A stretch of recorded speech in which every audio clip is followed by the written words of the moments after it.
அஜரத், நான் நினைத்து பார்த்தால் என்னுடைய வாலிப பருவத்தில் இருந்து இப்பொழுது எனக்கு 70 வயது ஆகிறது. நிறைய பாவங்களை செய்திருக்கிறேன், பிரம்மாண்டமான பாவங்கள். நான் விளையாடாத சூது இல்லை, நான் செய்யாத பாவம் இல்லை. நினைத்து பார்த்தால் எனக்கு அவலட்சணமாக இருக்கிறது, அவமானமாக இருக்கிறது. என்னெல்லாம் எல்லாம் மன்னிப்பானா, என்னெல்லாம் எல்லாம் மன்னிப்பானா என்று கேட்கிறார்.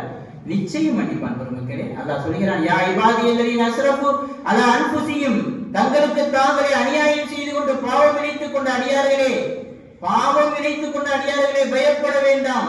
லா தக்னது மின் ரஹ்மத்தில்லாஹ், அல்லாஹ்வுடைய அருளில் நீங்கள் நிராசையாகி விட வேண்டாம், கவலைப்பட வேண்டாம்.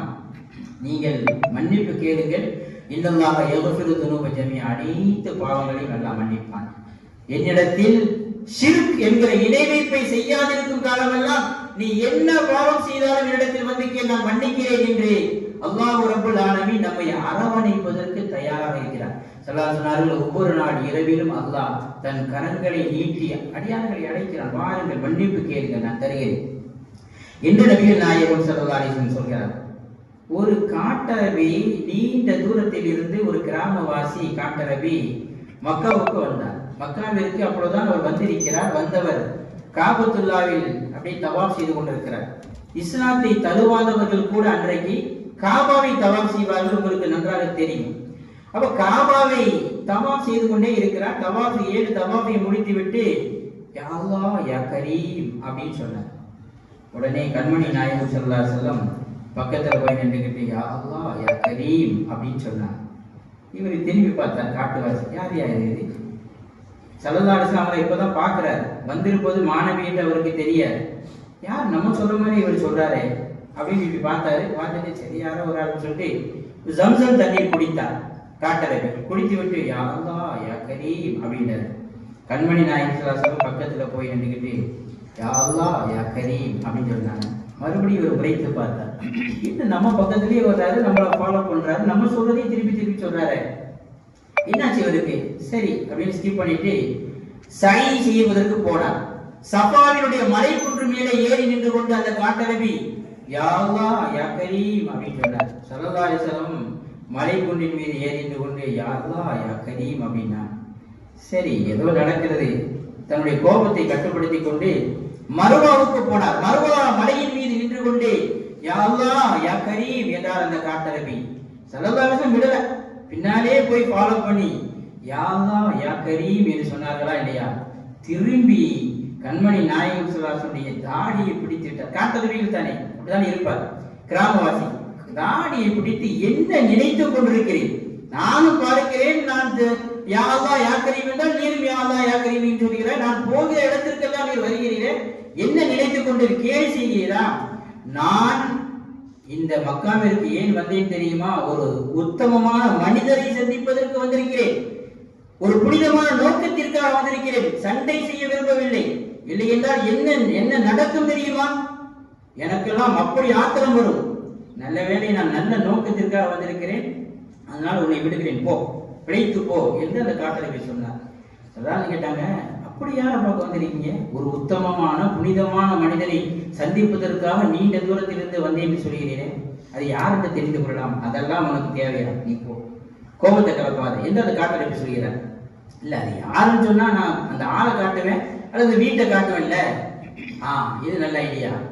அப்படிதான் அந்த காட்டரபி சொன்னார், இப்பொழுது இறுதி நபி வந்திருக்கிறார்களாமே, முன் வேதங்களில் சொல்லப்பட்ட உறுதிமானம் கொடுக்கப்பட்ட முத்தான நபி ஸல்லல்லாஹு அலைஹி வஸல்லம் மக்காவிற்கு வந்து விட்டார்களாமே, நபித்துவத்தை சொல்லிக் கொண்டிருக்கிறார்களாமே, அதை நம்பி நிறைய மக்கள் அவருடைய கைப்பிடித்து இஸ்லாத்தை தழுவி கொண்டிருக்கிறார்களாமே, அவரை சந்திக்க வேண்டும் என்றுதான் நான் முந்தைய வேதங்களில் கேள்விப்பட்டு படித்து அந்த நபியை எப்படியாவது பார்த்து விட வேண்டும், கை கொடுத்து விட வேண்டும், கட்டி தழுவி விட வேண்டும், இஸ்லாத்தை கலிமாவை சொல்லி ஏற்றுக்கொள்ள வேண்டும் என்ற பெரிய ஆசையில், அடங்காத ஆசையில் தான் நீண்ட தூரத்தில் இருந்து இங்கு வந்திருக்கிறேன்.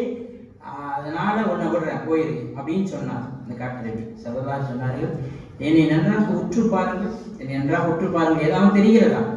அப்பதான் அவர் கூர்ந்து பார்க்கிறார், சில அடையாளங்களை பார்க்கிறார், விளங்கிக் கொள்கிறார். நாம் தேடி வந்த அந்த முத்தான நபி முஹம்மது ரசூலுல்லாஹ் ஸல்லல்லாஹு அலைஹி வஸல்லம் அடையாளங்கள், இறுதி நபிக்கான அடையாளங்கள் எல்லாம் 10 பொருத்தமும் பக்காவாக இருக்கிறதே, இப்ப இதுதான் ஸல்லல்லாஹு அலைஹி வஸல்லம் அவர்களா என்று சொல்லி நாயகமே நீங்கள் தான் அந்த முகமதா? ஆமா நான் தான். எப்படி தெரியும் நான் வந்திருக்கிறேன் என்று? என்னையே ஃபாலோ பண்றீங்களே. எந்த அல்லாஹ் உன்னை இங்கு அனுப்பி வைத்தானோ அதே அல்லாஹ் தான் எனக்கு அறிவித்தான். நீண்ட தூரத்தில் இருந்து ஒரு கிராமவாசி, கள்ளம் கபடம் இல்லாத மனிதன் உன்னை தேடி வந்திருக்கிறார்கள் நபியே, நீங்க போங்க அப்படின்னு அல்லாஹ் தான் சொன்னான். அதனாலதான் வந்தேன் அப்படின்னு சொன்னோடனே அவருக்கு சந்தோஷம் தாங்க முடியல. உடனே ஸல்லல்லாஹு அலைஹி வஸல்லம் அவர்களை கட்டி தழுவினார், கைகளை பிடித்து முத்தமிட்டார், நெற்றியிலே அன்பு முத்தமிட்டு அற்புதமான கலிமா அஷ்ஹது அல்லா இலாஹா இல்லல்லாஹ் வ அஷ்ஹது அன்ன முஹம்மது ரசூலுல்லாஹ் சொன்னார். கலிமா சொல்லிவிட்டு, நாயகமே நான் உங்களிடத்தில் நீண்ட நேரம் பேச வேண்டும், நிறைய பேச வேண்டும் என்ற ஆவலில் வந்திருக்கிறேன், என்னை தயவு செய்து விரட்டி விடாதீர்கள், பேசுங்க, என்ன பேசணுமோ பேசுங்க. ரெண்டு பேரும் உட்கார்ந்து அளவலாவி பேசி கொண்டிருக்கிற போதுதான் அவர் மறுமையை குறித்து கேட்டார். மாணவி அவர்களே, மறுமை, இந்த உலகம் அழிக்கப்படுகிற பொழுது திரும்ப எழுப்புகிற போது அல்லாஹ் என்ன கேள்வி கேட்பான்? அந்த கேள்வி எப்படி இருக்கும்? அந்த விசாரணை எப்படி இருக்கும்? அதற்கு பின்னால் சொர்க்கம் எப்படி இருக்கும்? நரகம் எப்படி இருக்கும்? இதெல்லாம் கொஞ்சம் சொல்லுங்க நாயகமே அப்படின்னு அந்த காட்டரபி கேட்கிறார். நாயகம் ஸல்லல்லாஹு அலைஹி வஸல்லம் மறுமையுடைய அந்த காட்சிகளை எல்லாம் அவருக்கு விளக்குகிறார். விளக்கிக் கொண்டே இருக்கிற பொழுதே இப்பொழுது அவர் கேட்டார், நாயகமே நான் இந்த இத்தனை ஆண்டு காலமாக நிறைய பாவங்களை செய்து விட்டேனே, அல்லாஹ் என்னை மன்னிப்பானா என்று கேட்டு, நிச்சயம் மன்னிப்பான். ஷிர்கை தவிர எல்லா பாவங்களையும் மன்னித்து விட்டான். இன்றைக்கு நீ எப்பொழுது கலிமா சொன்னாயோ அதோடு உன் கடந்த கால அனைத்து பாவங்களும் மன்னிக்கப்பட்டு விட்டன. நீ இப்பொழுது ஒரு புதிய மனிதன், இனிமேல் நீ நல்ல அமல்களை செய்ய வேண்டும் என்று சொன்ன போது அவர் சொன்னார், எனக்கு தெரியும் அல்லாஹ் என்னை மன்னிப்பான், எனக்கு தெரியும் அல்லாஹ் என்னை கைவிட மாட்டான் என்று அந்த காட்டரபி கள்ளங்கபடம் இல்லாத மனசிலிருந்து வாயிலிருந்து வார்த்தைகள் வருது. ஸல்லல்லாஹு அலைஹி வஸல்லம் விளையாட்டா கேட்டாங்க, அது எப்படி கரெக்டா தெரியுங்கிறார். மழை போன்ற பாவங்களை வைத்திருந்தாய், மழை போன்ற பாவங்களை இத்தனை ஆண்டுகள் நீ வைத்திருந்தாய், அல்லாஹ் எல்லா பாவங்களையும் ஒரு நொடியில் மன்னித்து விடுவான் என்று நீ எப்படி நம்பினாய்?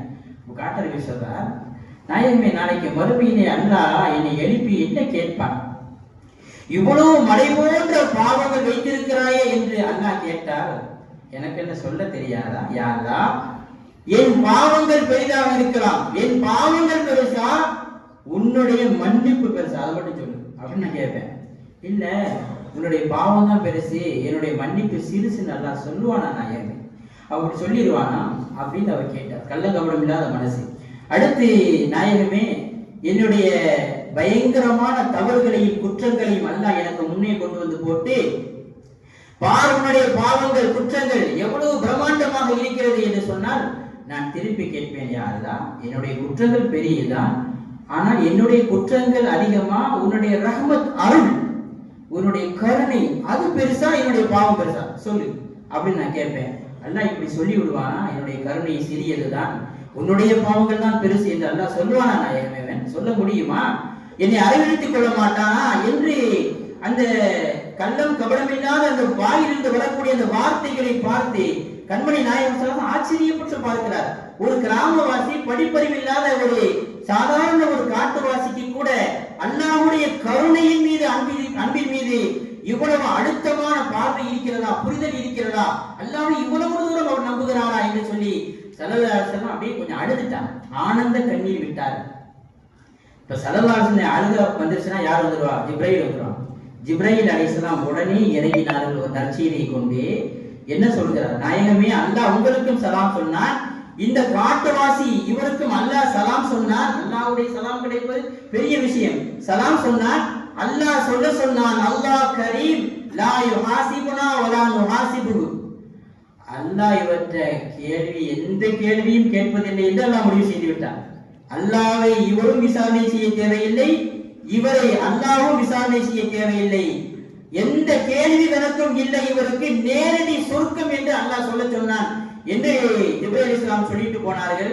இந்த சம்பவத்தை எழுதிவிட்டு சொல்கிறார்கள், ஒரு காட்டரவி காலமெல்லாம் பாவத்தில் மூழ்கி கிடந்தவருக்கே அல்லாஹ் இவ்வளவு தூரம் இறக்கப்படுகிற பொழுது, கருணையை பொழிகிற பொழுது, அன்பை காட்டுகிற பொழுது நாம் நம்மை எல்லாம் மன்னிக்க மாட்டானா அன்பாளர்களே? அதனாலே அவனுடைய கருணை மீது அளவுக்கு அதிகமான நம்பிக்கை வைத்து நாம் மன்னிப்பு கேட்டால் அதுல முக்கியமான விஷயம், அடுத்த முறை இந்த பாவத்தை நான் செய்ய மாட்டேன் என்ற உறுதிமொழியோடு வருத்தத்தோடு நாம் அல்லாஹ்விடத்திலே தௌபா செய்தால் அல்லாஹ் நிச்சயம் நம்மை மன்னிப்பான் என்பதற்கு ஏராளமான சான்றுகள் இருக்கிறது.